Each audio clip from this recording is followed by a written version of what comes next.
Je suis sœur Anne-Béatrice Faye, sénégalaise et sœur de l'Immaculée Conception de Castres.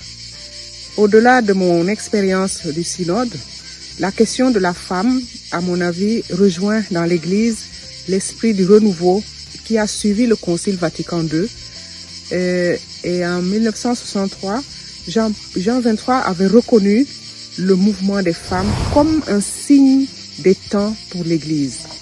Et c'est cette expérience d'intégration de l'Église et sa reconnaissance dans la vie de l'Église qui aujourd'hui est prise en considération. Et il est donc clair qu'il est nécessaire de mieux reconnaître le charisme et le rôle des femmes dans l'Église.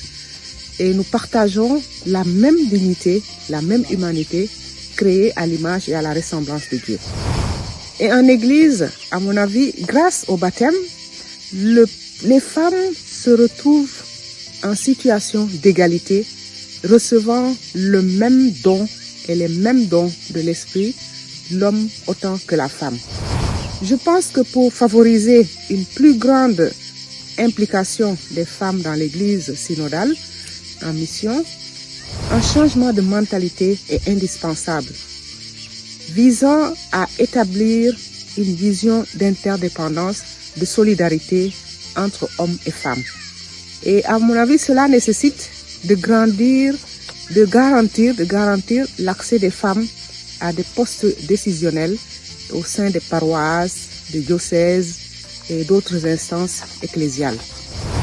Concernant le diaconat féminin, il est important de reconnaître que certaines églises locales souhaitent les admettre, tandis que d'autres cheminent tout doucement dans la réflexion. Et il est important pour moi que l'Église respecte le cheminement de chaque Église pour avancer vers cet objectif.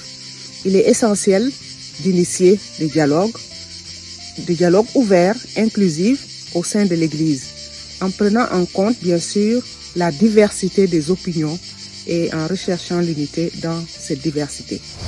Aujourd'hui, de nombreuses femmes sont engagées dans l'Église et certaines occupent des postes importants, il faut le reconnaître, en pastoral, en catéchèse, en administration, etc. Mais dans toutes ces fonctions, elles sont toujours en second plan. Et structurellement, cette institution devrait prendre en considération et reconnaître la place de la femme dans l'Église. Et dans son exhortation Evangelii Gaudium, le pape François envisage d'élargir justement les espaces pour une présence plus décisive des femmes dans l'Église.